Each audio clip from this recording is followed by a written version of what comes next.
ಬದುಕಿನ ಸಂಧ್ಯಾ ಸಮಯ ಅನುಭವ ಜ್ಞಾನಾಮೃತ ಹಿರಿತನದ ವಾಯೋಮಾನ ಬಾಳಿನ ನೆನಪಿನ ಕಥನ ಕಷ್ಟ ಸುಖ ನೋವು ನಲಿವು ವಿದ್ಯೆ ಬುದ್ಧಿ ಕಲಾತ್ಮಕ ಆರೋಗ್ಯವೇ ಬದುಕಿನ ಬೆಳಕು ತಂತ್ರ ಸ್ವತಂತ್ರ ವಿಜ್ಞಾನದಿ ತಿಳುಕು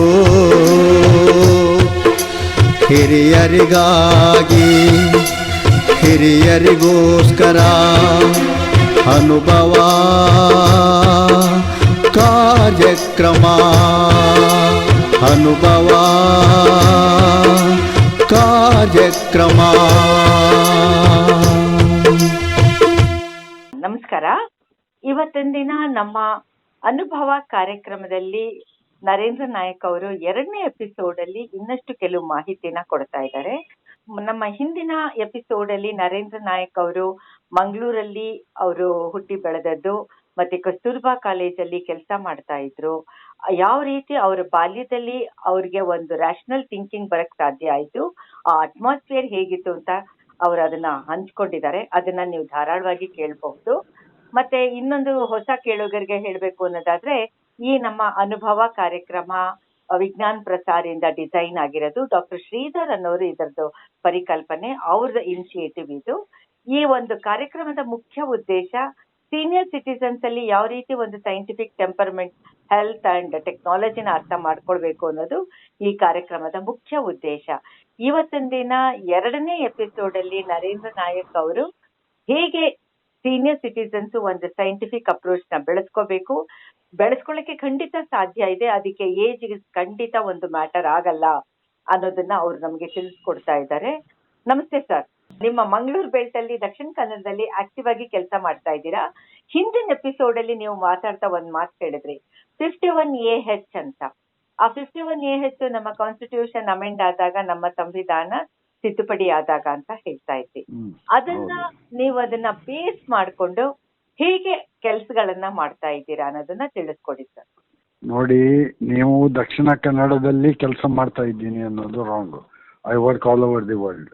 very good. In fact international humanity movement ಅಲ್ಲೂ ಇದ್ದೀನಿ ನಾನು. ಭಾರತದಾದ್ಯಂತ ವರ್ಕ್ಶಾಪ್ ಗಳನ್ನ ಮಾಡಿದ್ದೀನಿ.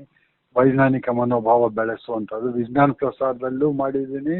ಆಮೇಲೆ NCSTC ಯಲ್ಲೂ ಮಾಡಿದ್ದೀನಿ ನಾನು 100 ವರ್ಕ್ಶಾಪ್ಸ್.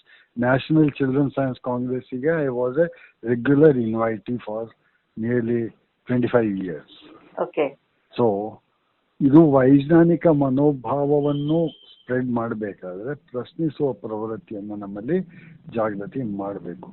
ಇನ್ನೊಂದು ಏನಂದ್ರೆ, ಪ್ರವೃತ್ತಿನ ಬರೀ ಮಕ್ಕಳನ್ನೇ ಮಾತ್ರ ಯಾತಕ್ಕೆ ದೊಡ್ಡವರು ಇನ್ಕಲ್ಕೇಟ್ ಮಾಡ್ತಾರೆ?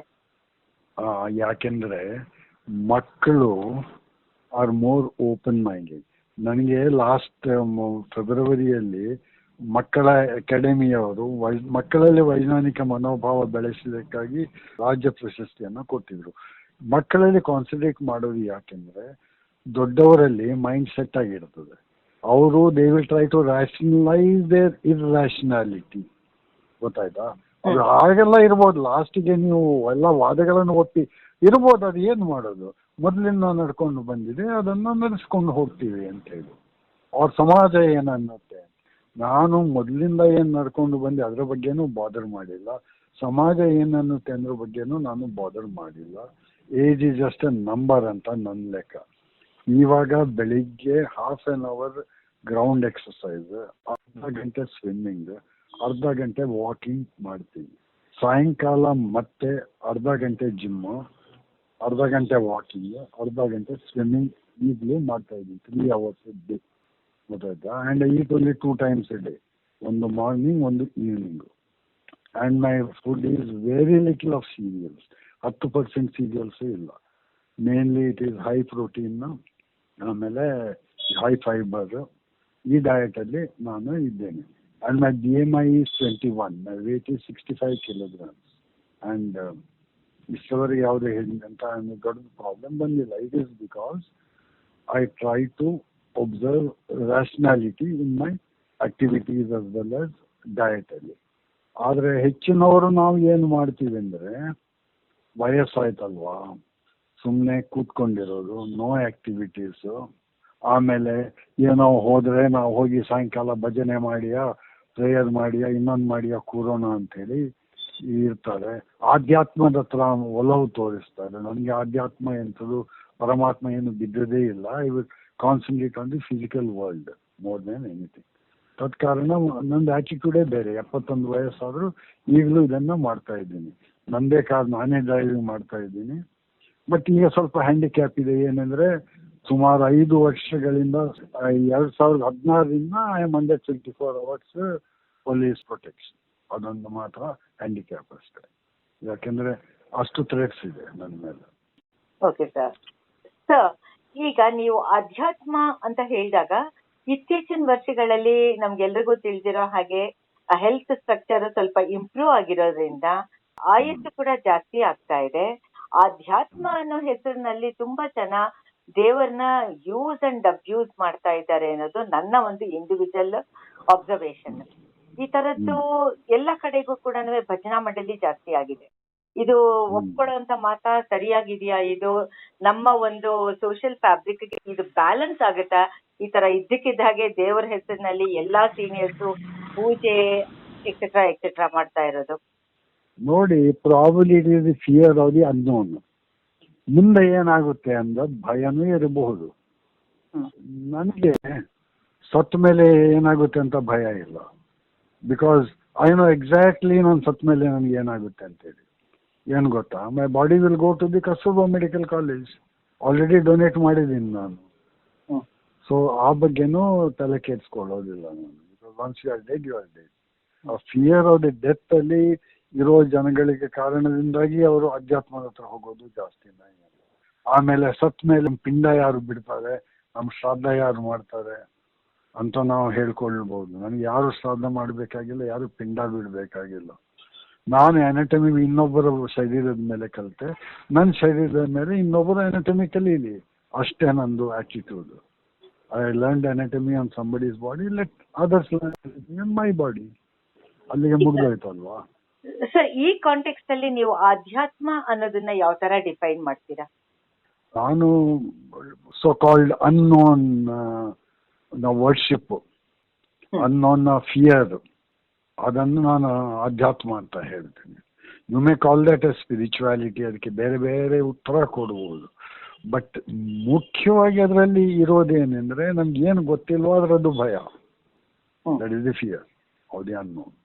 ಓಕೆ ಸರ್, ಹಾಗಿದ್ರೆ what is the difference between ಆಧ್ಯಾತ್ಮ, spirituality and religion sir? They are one part or the other, but Adhyatma can be practiced without rituals. Religion cannot be practiced without rituals. Okay. Adhyatma is a part of religion. ಯಾಕೆಂದ್ರೆ ಅದರಲ್ಲೇ ಹೇಳ್ತಾರಲ್ವಾ unknown ಎಲ್ಲ things. But religion is more confined to rituals. ಇದು ಸತ್ರೆ ಇದು ಮಾಡಬೇಕು, ಹುಟ್ಟಿದರೆ ಅದು ಮಾಡಬೇಕು, ಮದುವೆ ಆದರೆ ಇದು ಮಾಡಬೇಕು ಅಂತ ಹೇಳಿ. So these religious practices are more confined to rituals. Spiritualism is maybe contemplation of the unknown. Okay, ಈ ಒಂದು ರಿಚುವಲ್ಲೇ ಇವತ್ತಿನ ದಿನ ರಿಲಿಜನ್ ಆಗಿ, ಧರ್ಮ ಆಗಿ ಸಾಕಷ್ಟು ತೊಂದರೆಗಳನ್ನು ಕೊಡ್ತಾ ಇದೆ ಅಥವಾ ಮಿಸ್ಲೀಡ್ ಮಾಡ್ತಾ ಇದೆ ಅಂತ ಒಂದು ಮಾತಿದೆ. ಇದನ್ನ ಒಪ್ಕೋಬಹುದಾ ಏನು ಸರ್? ಖಂಡಿತವಾಗಿಯೂ. Because it leads to exploitation. ನಿಮ್ಮ ಅಪ್ಪ ಸತ್ತ ಅಂದ್ರೆ ಅವನನ್ನು ಸ್ವರ್ಗಕ್ಕೆ ಕಳಿಸಬೇಕಾದ್ರೆ ಅದು ಕೊಡು, ಇದು ಕೊಡು, ಅದು ಕೊಡು, ಇದು ಕೊಡು ಅಂತ ಹೇಳಿ ಡಿಮಾಂಡ್ ಮಾಡೋದಿಲ್ವಾ? That demand itself is open exploitation of the people. So I am just giving an example. ಮದುವೆ ಆಗಬೇಕು ಅಂದ್ರೆ ಮದುವೆ ಅಂದ್ರೆ ಎಷ್ಟು ಖರ್ಚು, ಅದಕ್ಕೆ ಇದು ಬೇಕು, ಅದು ಬೇಕು, ಇದು ಬೇಕು, ಇದು ಬೇಕು ಎಲ್ಲ ಹೇಳ್ತಾರಲ್ವಾ?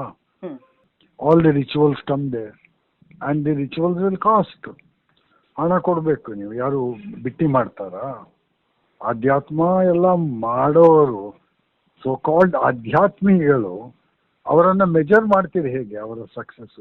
ಎಷ್ಟು ಸಾವಿರ ಶಿಷ್ಯರಿದ್ದಾರೆ, ಎಷ್ಟು ಏಕರಗಟ್ಲೆ ಆಶ್ರಮ ಇದೆ, ಎಂಥ ದೊಡ್ಡ ಮೂರ್ತಿ ಕಟ್ಟಿಸಿದ್ದಾರೆ ಅಲ್ವಾ? ಹೌದು. ಹಾಗಿದ್ರೆ ನೀವೇ ಕಂಡಿರೋ ಹಾಗೆ ಈಗ ಹೆಚ್ಚಿಗೆ ಪ್ರತಿ ವರ್ಷ ಕೂಡ, ಪ್ರತಿ ಡಿಕೇಡ್ ಅಲ್ಲೂ ಕೂಡ ಅಧ್ಯಾತ್ಮ ಅನ್ನೋ ಹೆಸರಿನಲ್ಲಿ ಸಾಕಷ್ಟು ಸೋಕಾಲ್ಡ್ ರಿಲಿಜಿಯಸ್ ಗುರುಗಳ ಪಾಪ್ಯುಲೇಷನ್ ಇನ್ಕ್ರೀಸ್ ಆಗ್ತಾ ಇದೆ, ಸೋಕಾಲ್ಡ್ ಭಕ್ತರು ಕೂಡ ಇನ್ಕ್ರೀಸ್ ಆಗ್ತಾ ಇದ್ದಾರೆ. ಇದು ಯಾವ ತರಹ ಒಂದು ಪಾಸಿಟಿವ್ ಡೆವಲಪ್ಮೆಂಟ್ ಅಂತ ಅನ್ಸುತ್ತಾ ನಿಮ್ಗೆ? No, it's a negative development because these people will restrict your thinking powers. ಅದು ಏನಂದ್ರೆ ಈ ಹೆಚ್ಚಿನ ಫಾಲೋವಿಂಗ್ ಇದೆಯಲ್ಲ, ಇಟ್ ಈಸ್ ಕಲ್ಟ್. ರಿಲಿಜನ್ ಸಬ್ಸೆಕ್ಟ್ ಆಗಿ ಕಲ್ಟ್ಗಳು ಬರ್ತವೆ. ಅದರಲ್ಲೆಲ್ಲ ಇದು ಈ ಥರ ಮಾಡು ಆ ಥರ ಮಾಡು ಅಂತೇಳಿ ಎಲ್ಲ ಡಿಕ್ಟೇಟ್ ಮಾಡ್ತವೆ. ಆ್ಯಂಡ್ ಆಫ್ಕೋರ್ಸ್ ಕಲ್ಟ್ಗಳಿದ್ದು ರಿಲಿಜನ್ ಆಗ್ತವೆ. When a cult grows big enough it becomes a religion ಅಷ್ಟೇ. ಈಗ ಏನಾಗಿದೆ ಅಂದರೆ certain cults are there within the boundaries of the religion also. ಉದಾಹರಣೆಗೆ ನೀವು ರಾಮ್ ರಹೀಮ್, ರಾಮ್ಪಲ್, ಆಮೇಲೆ ಗುಜರಾತ್ನ ಯಾರವನು ಆಸಾರಾಮು, ಅರ್ಪಲಾನ್, ಇಂಥವರೆಲ್ಲ ಕಲ್ಟ್ಗಳು they are within the framework of a religion. ಈಗ ಇಲ್ಲಿ ರವಿಶಂಕರ್, ಆಮೇಲೆ ಜಗ್ಗಿ ವಾಸುದೇವ್, ಇಂಥವರೆಲ್ಲ ಇರ್ತಾರೆ. They are all within the framework of a religion but a cult. And with fancy terms like ಏನೋ ಅದು ಸುದರ್ಶನ ಕ್ರಿಯಾ, ಆಮೇಲೆ ಇನ್ನೊಬ್ಬರದ್ದು ಏನೋ ಇನ್ನರ್ ಇಂಜಿನಿಯರಿಂಗ್, ಎಲ್ಲ ಫ್ಯಾನ್ಸಿ ಟರ್ಮಿನಾಲಜಿ ಯೂಸ್ ಮಾಡಿ ಜನಗಳನ್ನ ಇರೋ ಫಿಯರ್ಸ್ ಅನ್ನೋರು ಯೂಸ್ ಮಾಡ್ಕೊಳ್ತಾರೆ. As simple as that. So there is also one more argument. ನಮ್ಮ ದೇಶದಲ್ಲಿ ಪ್ರಾಪರ್ ಮೆಂಟಲ್ ಹೆಲ್ತ್ ಇನ್ಫ್ರಾಸ್ಟ್ರಕ್ಚರ್ ಇಲ್ಲದೆ ಇರೋದ್ರಿಂದ ಈ ತರಹ ಸ್ವಾಮೀಜಿ, ಧರ್ಮ, ಸೋಕಾಲ್ಡ್ ದೇವರು ಈ ಹೆಸರಿನಲ್ಲಿ ಜನ ಒಂದು ಸಮಾಧಾನ ಪಡಿತಾ ಇದ್ದಾರೆ, ನೆಮ್ಮದಿ ತೆಗೆದುಕೊತಾ ಇದ್ದಾರೆ, ಒಂದು ಸಪೋರ್ಟ್ ಸಿಸ್ಟಮ್ ಸಿಕ್ಕಿದೆ. ಹಾಗಾಗಿ ನಾವು ಇದನ್ನ ಬೇಕು ಅಂತಾನೂ ಹೇಳಕ್ಕಾಗಲ್ಲ, ಬೇಡ ಅಂತಾನೂ ಹೇಳಕ್ಕಾಗಲ್ಲ ಅಂತ ಒಂದು ಡೈಲಮಾ ಕೂಡ ಇದೆ ಅಂತ ಹೇಳ್ತಾರೆ. ಈ ದೃಷ್ಟಿಯಲ್ಲಿ ನೀವು ಏನ್ ಹೇಳ್ತೀರಾ sir? Mental health I will say it is not at all necessary, all these things. Mental health should be improved, facilities ಅಷ್ಟೇ. ಇವರು ಮೆಂಟಲ್ ಹೆಲ್ತ್ ಅಲ್ಲ, ಇವರು ಮೆಂಟಲ್ ಇಲ್ ಹೆಲ್ತ್ ಹಾಕೋದು. ಇವ್ರದ್ದು ಡಯಾಗ್ನೋಸಿಸ್ ಎಲ್ಲ ವಿದಿನ್ ಸೆಕೆಂಡ್ಸ್ ಇಟ್ ಹ್ಯಾಪನ್ಸ್. ಇವರ ಒಡ್ಡೋಲಗದಲ್ಲಿ ನಿಮ್ಗೇನು ಯಾರು ಸೈಕೋಅನಾಲಿಸಿಸ್ ಮಾಡ್ತಾರಾ?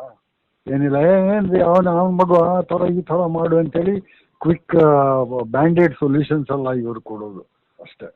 And once it goes to an aggravated form they go back to the psychiatrist. ನಾನು ಸೈಕ್ಯಾಟ್ರಿಸ್ಟ್ಗಳ ಹತ್ರ ಕೇಳಿದೆ, ಇಂಥವರಿಂದಾಗಿ ನಿಮ್ಮ ಪ್ರಾಕ್ಟೀಸಿಗೆ ತೊಂದರೆ ಇದೆಯಾ ಅಂತ. ಏನು ತೊಂದರೆ? ಅಶೋಕ್ ಪೈ ಅವ್ರು ಹೇಳ್ತಾ ಇದ್ರು, ಏನು ತೊಂದರೆ ಬಿಡೋ, ಇವತ್ತು ಬರೋನು 1 ವರ್ಷದ ಮೇಲೆ ಬರ್ತಾನೆ ಅಷ್ಟೇ, ಬಿಡೋ ನೀನು ಅಂತ ಹೇಳ್ತಾ ಇದ್ರು ಅವರು. ಡಾಕ್ಟರ್ ಅಶೋಕ್ ಪೈ ಗೊತ್ತಲ್ಲ, ಈಸ್ ವೆರಿ ಎಮಿನೆಂಟ್ ಸೈಕ್ಯಾಟ್ರಿಸ್ಟ್, ಈ was a good friend of main. So ಅವ್ರು ಹೇಳ್ತಾ ಇದ್ರು, ನಾ ಕೇಳಿದೆ, ಏನಪ್ಪ ಈ ಥರ ನಿಮ್ಗೆ ಇದರಿಂದ ಎಲ್ಲ ತೊಂದರೆ ಇದೆಯಾ ಅಂತ. ಏನು ತೊಂದರೆ ಅಂತೇಳಿ, because your psychosis cannot be handled by these fellows. It will come out someday or the other. Neurotics may be helped to a certain extent, I do not know. But all my psychiatrist friends say that no, these things are not conducive to mental health. Okay sir, ಈಗ ನಮಗೆ literacy rate ಜಾಸ್ತಿ ಆಗ್ತಾ ಇದೆ ನಮ್ಮ ದೇಶದಲ್ಲಿ, ಮತ್ತೆ ಆಯಸ್ಸು ಕೂಡ ಜಾಸ್ತಿ ಆಗ್ತಾ ಇದೆ. ಅದೇ ತರಹ ಈ ತರ ಕ್ವಾಕ್ಸ್ ಕೂಡ ಜಾಸ್ತಿ ಆಗ್ತಾ ಇದ್ದಾರೆ. ಇದನ್ನ ಇವಾಗ ಇವತ್ತಿನ ದಿನ ಪರಿಸ್ಥಿತಿನಲ್ಲಿ ಸೋಕಾಲ್ಡ್ ಅಧ್ಯಾತ್ಮ ಅನ್ನೋದು ಒಂದು ಫ್ಯಾಷನ್ ಆಗಿದೆ ಅಥವಾ ಒಂದು ಸ್ಟೇಟಸ್ ಸಿಂಬಲ್ ಆಗಿದೆ ಅಂತಾನೂ ಇದೆ. ಅದರಲ್ಲೂ ಹೆಚ್ಚು ಸೀನಿಯರ್ ಸಿಟಿಸನ್ಸ್ ಇದಕ್ಕೆ ಹೋಗ್ತಾ ಇದ್ದಾರೆ ಅಂತ. ಇದು ಎಷ್ಟರ ಮಟ್ಟಿಗೆ ಸರಿ ಇಲ್ಲ ಅಂತ ಹೇಳೋದಿಕ್ಕೆ ನಿಮ್ಮ ಒಂದು ಅಭಿಪ್ರಾಯ ಏನು ಸರ್? ನೋಡಿ, ವಾಟ್ ಯು ಸೆಡ್ ಅಲ್ವಾ, ಲಿಟ್ರಸಿ, ಸಾಕ್ಷರತೆ, that's a very important word. We have literacy, we do not have education. ಅದಕ್ಕೆ ನಾನು ಎಜುಕೇಶನ್ ಅನ್ನೋ ವರ್ಡ್ ಯೂಸ್ ಮಾಡ್ತೀನಿ. ಶಿಕ್ಷಣ ಮತ್ತು ಸಾಕ್ಷರತೆಗೆ ಬಹಳ ವ್ಯತ್ಯಾಸ ಇದೆ. True education should have taught you to reason out. Somebody may be literate in medicine, somebody may be literate in engineering, somebody may be literate in astrophysics. Yet ಹೊರಗಡೆ ಬಂದಾಗ they are as bad as any other man on the street. So ಈ ಥರ ಇರೋ ಪರಿಸ್ಥಿತಿಯಲ್ಲಿ only true education, ನಿಜವಾದ ಶಿಕ್ಷಣ ಮಾತ್ರ ನಮಗೆ ಏನಾದರೂ ರಿಲೀಫ್ ಕೊಡಬಲ್ಲುದೇ ಹೊರತು ಇನ್ಕ್ರೀಸಿಂಗ್ ದಿ ಲಿಟ್ರಸಿ ರೇಟ್ಸ್ ಇಂದ ಎಂಥದ್ದು ಆಗೋದಿಲ್ಲ. You are just teaching them to the 3 hours reading, writing, arithmetic ಅಷ್ಟೇ. ಆ್ಯಂಡ್ ರ್ಯಾಷನಲೈಸ್ ಮಾಡಲಿಕ್ಕೆ, ನಮ್ಮ ಇರ್ಯಾಷನಾಲಿಟಿಯನ್ನು ರ್ಯಾಷನಲೈಸ್ ಮಾಡಲಿಕ್ಕೆ you are giving them tools. ವಾಟ್ಸಾಪಲ್ಲಿ ಬಂತು, ಅದು ಬಂತು, ಇದು ಬಂತು. ಉದಾಹರಣೆಗೆ ಇದು ಮೊನ್ನೆ COVID-19 ಬಂದಾಗ ಆ ಥರ ನಡೆದಿರೋ ಇರ್ಯಾಷನಾಲಿಟಿಯನ್ನು ನೋಡಿದರೆ ನೀವು ನೋಡಿರ್ಬೇಕಲ್ಲ ಏನೆಲ್ಲ ಬರ್ತಾ ಇತ್ತು ವಾಟ್ಸ್ಆಪ್ ಅಲ್ಲಿ ಹೌದು. ಅಂತ. ಹ. ನೀರು ಕುಡಿಯಿರಿ, ಅದು ಕುಡಿಯಿರಿ, ಇದು ಕುಡಿಯಿರಿ, ಅದು ತಿನ್ನಿ, ಇದು ತಿನ್ನಿ, ಇಮ್ಯುನಿಟಿ ಬೂಸ್ಟರ್ಸ್, ಮಣ್ಣು, ಏನೆಲ್ಲ ನಾನ್ಸೆನ್ಸ್. ನನಗೆ ಕೋವಿಡ್ ಆದಾಗ 2020 ಮಾರ್ಚ್ ಅಲ್ಲಿ I have not taken even A tablet of paracetamol, let alone anything else. Got through it without any problems. So ಈ ಥರ ರ್ಯಾಷನಲ್ ಆಗಿ ಇರೋದನ್ನ ತುಂಬ ಮಂದಿ ಏನ್ ತಗೊಳ್ಳಿಲ್ಲ, ಅವ್ರು ತಗೊಳ್ಳಿಲ್ಲ. I was not even eligible to be tested because ಹಂಗಾದ ಟೈಮಲ್ಲಿ ಏನಾಗಿತ್ತು ಅಂದರೆ ಇವನ್ ಟೆಸ್ಟ್ ಮಾಡಬೇಕಾದ್ರೆ ಟೆಂಪರೇಚರ್ ಮೋರ್ ದೆನ್ 103 ಇರಬೇಕಾಗಿತ್ತು. Because it was initial stages ಅಲ್ಲಿ RT-PCR testing was not very limited. ಆ ಟೈಮಲ್ಲಿ come out of COVID-19 without any problems. ಆ ಟೈಮಲ್ಲಿ ಕೇಳ್ಬೋದು ಹೇಗೆ ರ್ಯಾಷನಾಲಿಟಿ ಇಟ್ಕೊಂಡೆ ಅಂತ. ರ್ಯಾಷನಾಲಿಟಿ ಇಟ್ಕೊಂಡ ಕಾರಣವೇ ಬದುಕಿ ಬಂದೆ ನಾನು. So rationality helps you everywhere. Sir, ಈಗ ನೀವು ಮಧ್ಯದಲ್ಲಿ ಮಾತಾಡ್ತಾ ಒಂದ್ ಮಾತು ಹೇಳಿದ್ರಿ, age is just a number ಅಂತ. ಹೌದು. If it is just a number, ಮತ್ತೆ ಕೆಲವು ಹೊಸ ಅಭ್ಯಾಸಗಳನ್ನ ಸೀನಿಯರ್ಸ್ ಆದಂಗೆ ಅಥವಾ ಒಂದು 30-40 ಇಯರ್ಸ್ ಆದ್ಮೇಲೆ ಯಾತಕ್ಕೆ ಹ್ಯೂಮನ್ ಬ್ರೈನ್ ರೆಸಿಸ್ಟ್ ಮಾಡುತ್ತೆ ತೆಗೆದುಕೊಳ್ಳೋದಕ್ಕೆ? ಹೊಸ ಚೇಂಜ್ ನ, ಹೊಸ ಬದಲಾವಣೆನ ತಗೊಳ್ಳೋದಕ್ಕೆ ಯಾತಕ್ಕೆ ರೆಸಿಸ್ಟ್ ಮಾಡುತ್ತೆ? ನೋಡಿ, ಒಂದು ರಸ್ತೆಯಲ್ಲಿ ಬುಲೆಟ್ ಕಾರ್ಟ್ ಹೋಗುವಾಗ ಮತ್ ಹೋದಾಗ ಅಲ್ಲಿ ಹೊಂಡಗಳು ಫಾರ್ಮ್ ಆಗ್ತಾವಲ್ಲ, ಚಕ್ರಗಳು ಹೋದಂಗೆ ನಿಮ್ಮ ಮನಸ್ಸು ಹಾಗೆ ಇರಬೇಕು. ಮತ್ ಅಲ್ಲೇ ಹೋಗಿ ಹೋಗಿ ಹೋಗಿ and fear of the unknown. ಯಾಕಪ್ಪ ಅದು ಅಂತ ಹೇಳಿ, ಹೊಸ ಟೆಕ್ನಾಲಜಿ, ಹೊಸ ಥಿಂಗ್ಸು, ಎಲ್ಲದರ ಭಯ. ನನಗೆ ಏನಂದರೆ all the time for my teaching career I was with young people.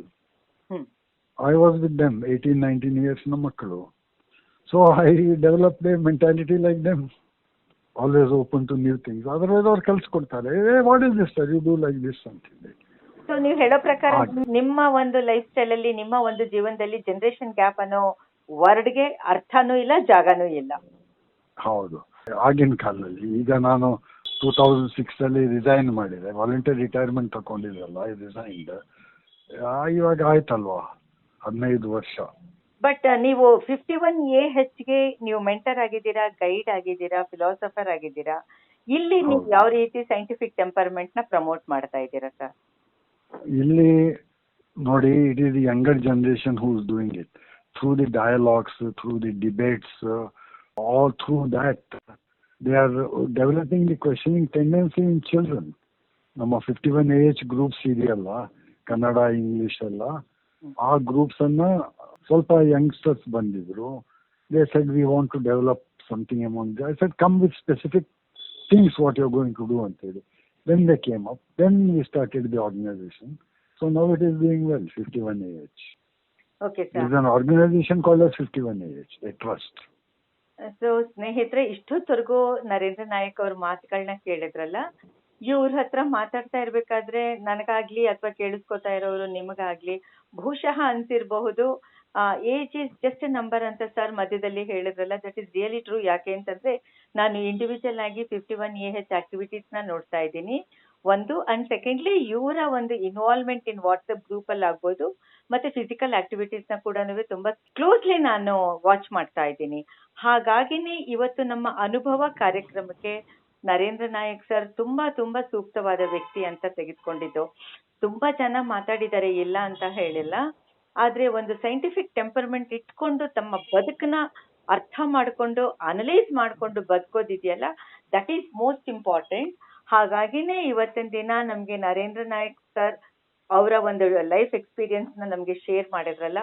ತುಂಬಾ ಕಡೆಗೆ ಅಟ್ಲೀಸ್ಟ್ 1% ಒಂದು ಸೆಂಟೆನ್ಸ್ ಸೀನಿಯರ್ ಸಿಟಿಸನ್ಸ್ ಆಗ್ಲಿ, ಜೂನಿಯರ್ಸ್ ಆಗ್ಲಿ, ಯಾರೇ ಆಗ್ಲಿ ಅಡಾಪ್ಟ್ ಮಾಡ್ಕೋತು ಅಂತ ಹೇಳಿದ್ರೆ life becomes really beautiful. Sir, ನೀವು ತುಂಬಾ ಚೆನ್ನಾಗಿ ಪ್ರಾಕ್ಟಿಕಲಿ ನಿಮ್ಮ ಎಕ್ಸ್ಪೀರಿಯನ್ಸ್ ನ ಹೇಳಿದ್ರಿ. Thank you so much sir. ಧನ್ಯವಾದಗಳು.